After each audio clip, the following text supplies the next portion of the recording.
আপোনালোকৰ জীৱনত যুৱকসকলৰ উজ্জ্বল ভৱিষ্যৰ কাৰণে আমি দিনে ৰাতি কষ্ট কৰিবলৈ প্ৰস্তুত।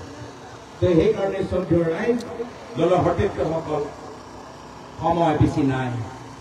অহা বছৰ বিধানসভা নিৰ্বাচন আজিৰ পৰা আমাক আৰম্ভ কৰিব লাগিব। মই আশাবাদী যে পৰৱৰ্তী সময়ত আমাৰ ভোটবোৰ অলপ সলনি হৈছে। কিছুমান সেই সমষ্টিলৈ গ'ল, কিছুমান আমাৰ সমষ্টিলৈ আহিলে।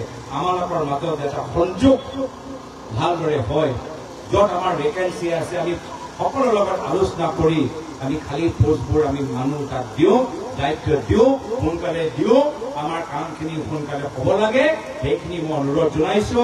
যোৱাকালি মই দিল্লীত আছিলো, গৌৰৱ অনুভৱ কৰিছো যে আমাৰ নতুন এটা কাৰ্যালয় হৈছে আৰু যোৱাকালি দিল্লীত এই নতুন কাৰ্যালয় উদ্ঘাটনৰ পৰা লগে লগে মই গুৱাহাটীলৈ আহিলো আৰু আজি আপোনালোকৰ মাজত আহিছো এটাই কথা ক'বলৈ যে নলবাৰীৰ ৰাইজ আপোনালোকৰ প্ৰতি আমাৰ সদায় আমাৰ দায়বদ্ধতা থাকিব আৰু অহাবাৰ আমি নলবাৰী জিকিম।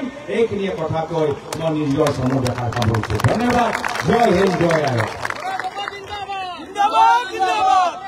ভাৰতবৰ্ষৰ একনিষ্ঠ বন্ধ যোৰহাটৰ সাংসদ, অসমৰ গৌৰৱ গগৈ, আমি তেখেতৰ ভাষণৰ বাবে ধন্যবাদ দিছিলোঁ। মই অনুৰোধ জনাইছোঁ যিসকল আমাৰ কৰ্মী বাইকেৰে আমাৰ লগত জাহাজ